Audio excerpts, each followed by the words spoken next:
উত্তরপাড়া বিধানসভা কেন্দ্র রাজ্যের 294টি বিধানসভা কেন্দ্রের মধ্যে অন্যতম হাই ভোল্টেজ কেন্দ্র। হেভিওয়েট প্রার্থীদের লড়াই।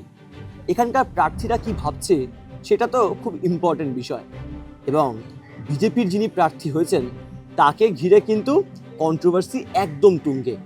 তৃণমূল সিপিএম বলছে, আচ্ছা বাবু, আপনি তো প্রাক্তন এনএসজি কমান্ডো ছিলেন, আপনি সেই ড্রেস পরে কি করে বেরোতে পারেন? অন্যদিকে বিজেপি প্রার্থী বলছেন, আপনারা তো পার্থক্যটাই বোঝেন না, কোনটা সাধারণ ড্রেস, কোনটা এনএসজি কমান্ডো ড্রেস। বিভিন্ন বিষয় নিয়ে বিতর্ক কিন্তু দানা বাঁধছে। তবে উত্তরপাড়া বিধানসভা কেন্দ্রের প্রার্থীতে যে চমক দিয়েছে বিজেপি, তা বলাই বাহুল্য। বিজেপি প্রার্থী দীপাঞ্জন চক্রবর্তী, তার সারা দিন কিভাবে কাটছে? অন্য ঘরানার মানুষ রাজনীতির ময়দানে নেমে পড়লেন। তিনি কিভাবে দেখছেন এই বিধানসভাকে? তিনি জয়ের বিষয়ে কতটা আশাবাদী?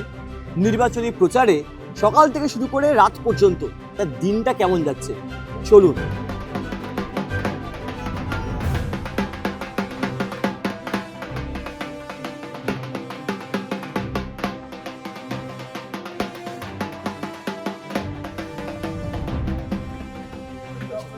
সকাল সকাল প্রচারে বেরিয়ে পড়েছেন উত্তরপাড়া বিধানসভা কেন্দ্রের বিজেপি প্রার্থী দীপাঞ্জন চক্রবর্তী। আজকে সারাদিন দীপাঞ্জন দার সঙ্গে থাকবো। দীপাঞ্জন দা সকালবেলা প্রচারে বেরোলেন, জনসংযোগ সারবেন, দুপুরে একটু যদি সময় হয় সেটা হবে, এবং বিকালবেলাও তিনি কি কি প্রচার রয়েছেন সেখানে থাকবেন।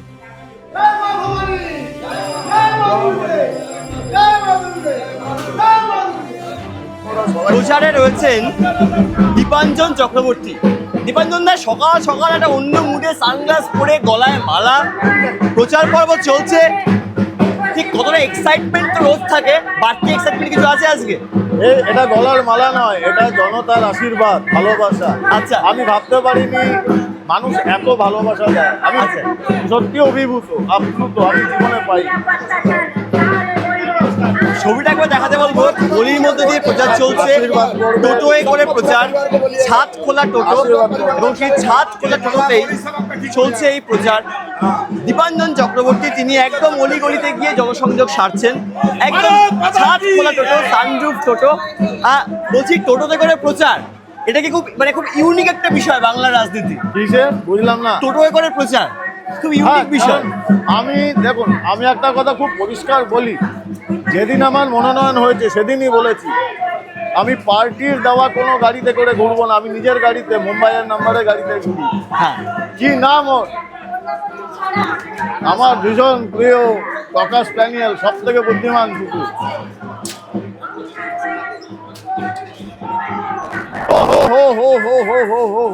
তো নামতেই হবে আমাকে, উপায় নেই, তাহলে আমি নামবই।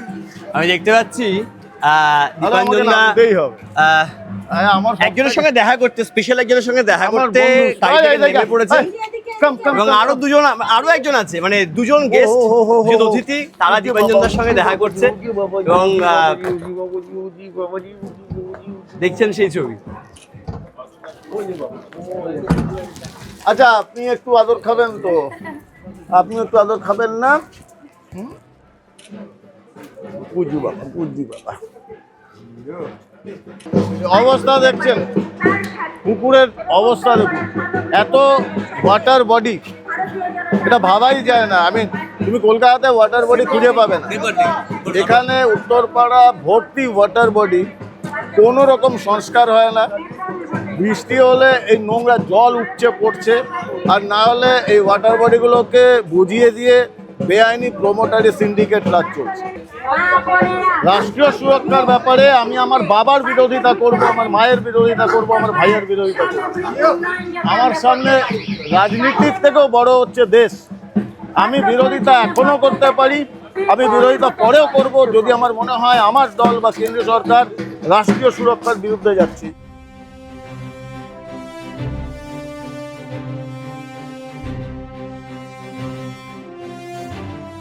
সারাদিনের প্রচারের পর প্রার্থী দীপাঞ্জন চক্রবর্তী তিনি এই মুহূর্তে একটু অন্য মুডে রয়েছে, খুব মানে রিফ্রেশমেন্টের মুডে রয়েছে, যদিও আবার বিকেল হলেই প্রচারে বেরিয়ে যাওয়া।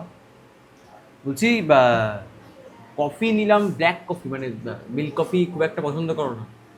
তো আমি মনে করি কফির যে অ্যাকচুয়াল যেটা স্বাদ, গন্ধ, স্মেল, আমি প্রথমে কফির কাপ নিয়ে আমি আগে গন্ধ শুকি, আচ্ছা তারপর কফিতে চুমুক দেই। আচ্ছা। সো কফিতে দুধ দিলে সেই গন্ধটা নষ্ট হয়ে যায়, স্বাদটা নষ্ট হয়ে যায়।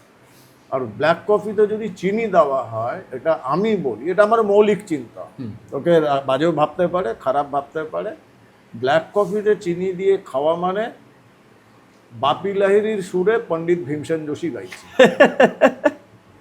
ব্ল্যাক কফি আর চিনি দুটো আলাদা মেনু, এটা কখনো এক করা যায় না। এই জন্য ব্ল্যাক কফি হচ্ছে ব্ল্যাক কফি, চিনি নেই, বিখ্যাত ব্ল্যাক কফি। বলছি দীপাঞ্জন দা, বাংলায় এই যে মেরু বললে, বাংলায় ভোট আসলে বিধানসভা হোক লোকসভা হোক মেরুকরণের রাজনীতি হয়। তৃণমূল বলছে বিজেপি সূত্রপাত করেছে এই রাজনীতি, তাই? এটা আমি জানি না, এটা বাংলায় কিন্তু এই যে মেরুকরণ যেটা, এবং যে একটা ভয়ঙ্কর বিদ্বেষ, আমি দু চারটা জায়গায় দেওয়াল লিখন দেখেছি, এবং আমারটা আমি ওই চাল চালবো, চাল চালতে চালতেই তো বাংলায় ভোটটা হয়ে যাবে।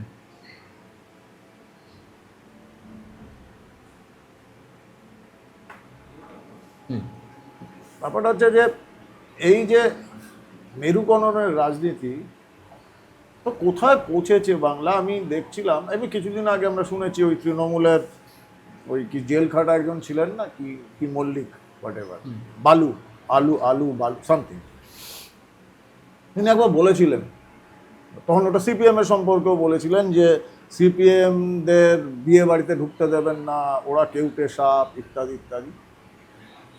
আমি আবার দেখলাম পরশুই এখানে আমার বিধানসভাতে, পদ্ম ফুলে দিলে ছাপ, ঘরে ঢুকবে কেউটে সাপ।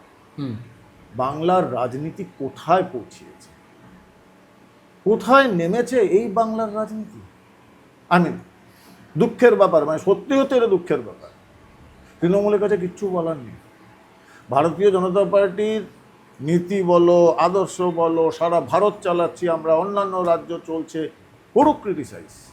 আমি নিজে তো ভারতীয় জনতা পার্টি বা আমাদের শাসনের প্রচুর ক্রিটিসাইজ করি, এবং গণতন্ত্রে সেটাই তো, যে গণতন্ত্র বেঁচে আছে তো সেটাই তো তার প্রাণ স্পন্দন, ক্রিটিসাইজ করা। তো করুক, সেটা করছে না। পদ্ম ফুলে দিলে ছাপ, ঘরে ঢুকবে কেউটে সাপ। আমি কিন্তু ভারতীয় জনতা পার্টির আমার সমস্ত বিধানসভার প্রতি কটা আমার যে কর্মী, মণ্ডল সভাপতি, বুথ সভাপতি বা আমাদের শক্তি কেন্দ্র প্রমুখ এবং সাধারণ কর্মীদের আমি একটা কথা রোজ বলছি, আজও বলেছি, বলবো শেষ দিন অব্দি নির্বাচনের, যে কোনো প্রতিদ্বন্দ্বীর বিরুদ্ধে একটাও আনপার্লামেন্টারি বা অসাংবিধানিক একটাও কথা বলতে না, অসংসদীয় কথা একটাও বলতে না। দীপাঞ্জন দা, তুমি বলছো যে বদল, আদর্শ, সোশ্যাল মিডিয়ার ফেসবুক পোস্ট হোক, ইনস্টাগ্রাম পোস্ট হোক, যে কোনো জায়গা হোক, যদি মোটামুটি একটু পিছিয়ে যাওয়া যায়, এখনও কিন্তু পোস্টগুলো রয়েছে। দীপাঞ্জন চক্রবর্তীর ফেসবুকে কিছু পুরনো পোস্টকে বিরোধীরা, মানে বিজেপি যারা বিরোধী, তৃণমূল, বাম, কংগ্রেস, তারা তুলে আনছে এখন এই মুহূর্তে। অ্যালগোরিদমে সেই পোস্টগুলো আসছে, দেখা যাচ্ছে যে দীপাঞ্জন চক্রবর্তী বিজেপি প্রার্থী, সেই দীপাঞ্জন চক্রবর্তী একসময় মোদীকে প্রতারক বলেছিলেন। না, অ্যাবসলিউটলি রং, প্রতারক আমি বলি। আমি তীব্র সমালোচনা করেছিলাম পুলওয়ামার, তীব্র সমালোচনা করেছিলাম, কারণ আমি আগেও বলেছি, আবার বলছি, যে রাষ্ট্রীয় সুরক্ষা, আমার আর রাষ্ট্রীয় সুরক্ষার মাঝখানে পৃথিবীতে কেউ নেই। আমার নিজের বাবা, মা, ভাই, বোন, কেউ যদি বা স্ত্রী কেউ যদি এর মধ্যে আসে, আমি তারও তীব্র সমালোচনা করব, প্রতিবাদ করব, কারণ ওখানে আমি কাউকে মানি না। কারণ nothing is more important than the nation. রাষ্ট্র আমার জন্য সর্বোপরি, যেটা আমাদের ভারতীয় জনতা পার্টির রাজনীতিতে বলছে, আমি পড়ছি, সবাই জানছে। তৃণমূল বলছে প্রচারে বেরিয়ে বিজেপি প্রার্থী বলছেন তিনি এত এনকাউন্টার করেছেন, তিনি এনএসজি পোশাক পরেছেন, তিনি রয়ের একজন ছিলেন, এইগুলো বলা, এবং এখানকার যিনি তৃণমূল প্রার্থী শীর্ষেন্দ্র বন্দ্যোপাধ্যায় তিনি বলছেন যে আমরা অভিযোগ জানিয়েছি, না না, অসুবিধা কি আছে? কমিশন পদক্ষেপ করবে। গণতান্ত্রিক দেশ তো, করুক না, জবাব দেবো। আমি তো যদি নির্বাচন কমিশন থেকে চিঠি আসে আমি জবাব দেবো। হ্যাঁ, প্রথমত যে আমি দ্বিতীয় নামটা যেটা বলো সেটার নাম নিয়ে আমি কখনো একটাও কথা বলিনি। প্রথম নামটা আমি এনকাউন্টারের কথা যখন বলেছি, আমি এটা নিশ্চিতভাবে বলেছি যে মানুষের আশীর্বাদে আমি নিশ্চিতভাবে এখানে বিধায়ক হয়ে আসবো, মানুষের জনপ্রতিনিধি হব, এবং নিশ্চিতভাবে এবার পরিবর্তন হচ্ছেই। ভারতীয় জনতা পার্টি এবার কিন্তু পশ্চিমবঙ্গে সরকারে আসছে, পরিবর্তন হচ্ছে, শুধু উত্তরপাড়া নয়, সারা পশ্চিমবঙ্গ। এবং আমাদের সরকার আসলে বিধায়ক হয়ে উত্তরপাড়ার প্রথমে আমি আমার যে ফার্স্ট প্রায়োরিটি, আমি পুলিশকে ডেকে পাঠাবো উত্তরপাড়া, আমার 3টে পুলিশ স্টেশন, এবং চন্দননগর কমিশনারেটের সিনিয়র অফিসারদের ভদ্রভাবে সুন্দরভাবে বসিয়ে তাদের কফি খাওয়াবো, ব্ল্যাক কফি, মানে আমরা যেরকম খাচ্ছি এখন। হ্যাঁ, আইসক্রিম খাওয়াবো, যেটা যেটা। আচ্ছা, বেশ। এবং আমার প্রথম ওদের কাছে রিকোয়েস্ট থাকবে যে এই নতুন সরকারের সময় আপনারা, আমার একটাই অনুরোধ, আপনারা সংবিধানের শাসন প্রয়োগ, আইনের শাসক, শাসকের আইন নয়, আমি শাসক নই, আমি জনপ্রতিনিধি, এবং আপনি আইন প্রণয়ন করুন। এবং এটা আমার প্রমিস থাকবে বিধায়ক হিসাবে বা যে হিসাবে আমি যতদিন থাকবো উত্তরপাড়ায়, আমার কাছ থেকে, দীপাঞ্জন চক্রবর্তীর কাছ থেকে একটা ফোন আপনারা পাবেন না।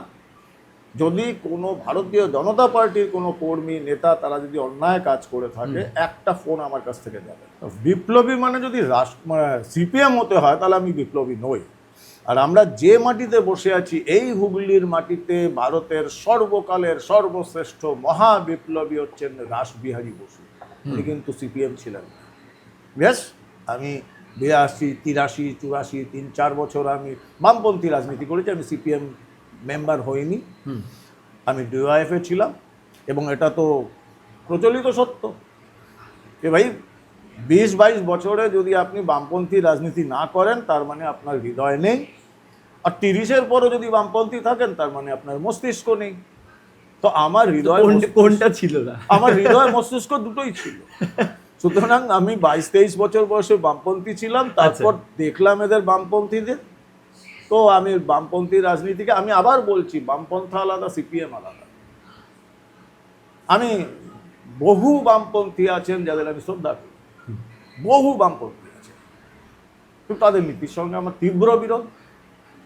আমি বামপন্থী নেতা, এত বড় নেতা বিকাশ ভট্টাচার্য মহাশয় আমি সাংঘাতিক শ্রদ্ধা করি, কিন্তু ওই বিকাশবাবু যখন রাস্তায় দাঁড়িয়ে বলেন পেহেলগামের পরে যে যদি পাকিস্তান অ্যাটাক করে থাকে তাহলে ভারতের উচিত আইন প্রমাণ সাক্ষ্য করে, ওটার আমি তীব্রতম বিরোধিতা করি, তীব্রতম বিরোধিতা করি। তো ধোঁয়া তো এখানে মোটামুটি এই শিল্পাঞ্চলে তো প্রচুর ধোঁয়া দেখা যায়, তো দীপাঞ্জন চক্রবর্তী কোথায় কোথায় ধোঁয়া দেখতে পাচ্ছে? তো শিল্পাঞ্চলে ধোঁয়া দেখতে পাচ্ছি না, ধোঁয়া যদি দেখতে পাই তৃণমূল প্রার্থীর ধোঁয়া দেখতে পাচ্ছি। আচ্ছা, দীপাঞ্জন চক্রবর্তী যে প্রশ্নগুলো করছে সেগুলো জবাব পাচ্ছে না বলেই আমার ট্র্যাকস্যুটের পেছনে পড়েছে, ভেতরে ধোঁয়া, ভয়ের ধোঁয়া, আতঙ্কের ধোঁয়া, ঈর্ষার ধোঁয়া, যে দীপাঞ্জনকে উত্তরপাড়ার মানুষ, বিশেষ করে মায়েরা, বোনেরা, তারা দুহাত তুলে আশীর্বাদ করছেন। সেম ধোঁয়া দেখতে পাচ্ছি আমি ক্যাপ্টেনের ওখান থেকে, কারণ ক্যাপ্টেনদের এই জন্য ধোঁয়া যে উনি নাকি চ্যাম্পিয়ন নারী সুরক্ষার, সে তো উত্তরপাড়ার মানুষ দেখলো যে 7 জন শিশুর এইরকম যৌন নির্যাতনের ঘটনা, উনি গেলেন, ফটো সেশন করলেন, বেরিয়ে গেলেন। তার 1 ঘন্টা পরে গিয়ে আমরা 3 ঘন্টার মধ্যে এফআইআর, পস্কোতে এফআইআর, এবং সেই অভিযুক্তকে গ্রেফতার। 1 রাতের মধ্যে তার মেডিকেল হলো। বাংলা কটা জায়গায় হয়েছে, এবং এটা করা যায়। এবং সেখানেই আমি দেখলাম রাজনীতির ক্ষমতা কাকে বলে। তো মোটামুটি দুপুরবেলা খুব একটা দীপাঞ্জন চক্রবর্তী অন্যান্য যে কোনো রাজনৈতিক দল, মানে বিজেপিও তার মধ্যে ইনক্লুডেড, কিন্তু বিজেপি, তৃণমূল, সিপিএম, কংগ্রেস, আম জনতা উন্নয়ন পার্টি, যত দল আছে তারা প্রত্যেকেই কিন্তু ভাত, ডাল, টুকটাক রুটি, কেউ বিরিয়ানি খাচ্ছেন। আর দীপাঞ্জন চক্রবর্তী খুব একটা কিছু খেলেন না। আমি বললাম যে তুমি দুপুরে এইটুকুনি খাবে? বলে হ্যাঁ, এইটুকুতেই আমার পেট ভরে যাবে, মানুষের মন ভরাবো। মানুষের মন ভরাবো এখন বলছেন, কতটা পারবেন সেটা শুধুমাত্র সময় বলবে।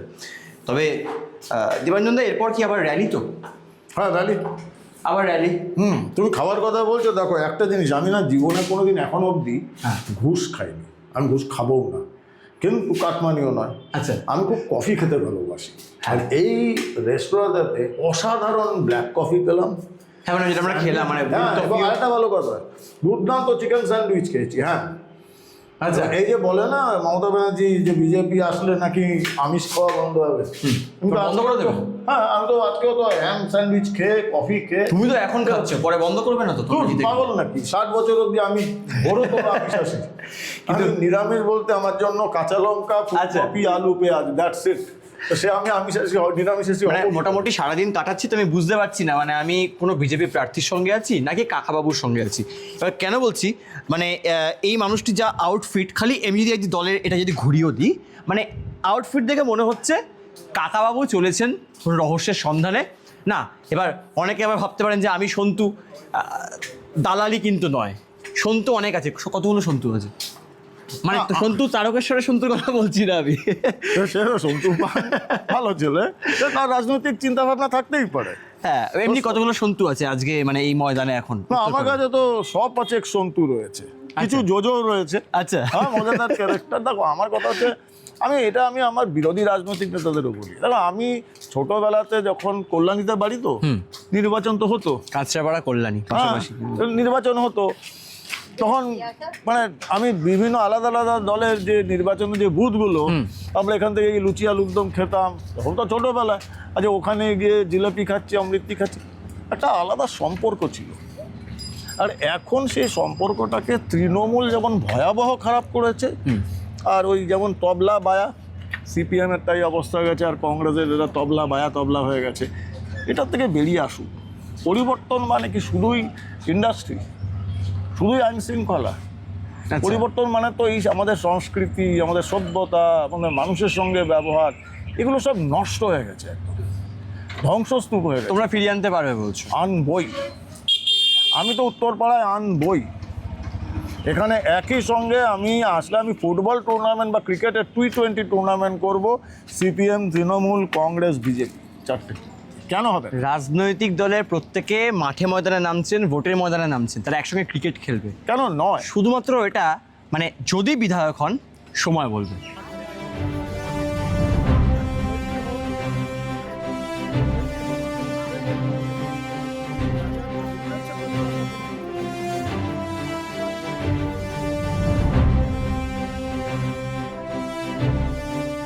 দেখুন, ভোট যুদ্ধে মানুষ কি বলবে, কার পক্ষে থাকবে, সেটা শুধুমাত্র ভোট ব্যাংক বলবে। তবে উত্তরপাড়া বিধানসভা কেন্দ্রের বিজেপি প্রার্থী দীপাঞ্জন চক্রবর্তী তিনি কিন্তু বলছেন যে মানুষ কিন্তু এই ভোট যুদ্ধে বিজেপির পক্ষেই রয়েছেন, তার পক্ষে রয়েছে। পরিবর্তন হোক বা প্রত্যাবর্তন, রাজ্য কী চায়, বাংলার মানুষ কী চায়, সেটা শুধুমাত্র ভোট ব্যাংক বলবে।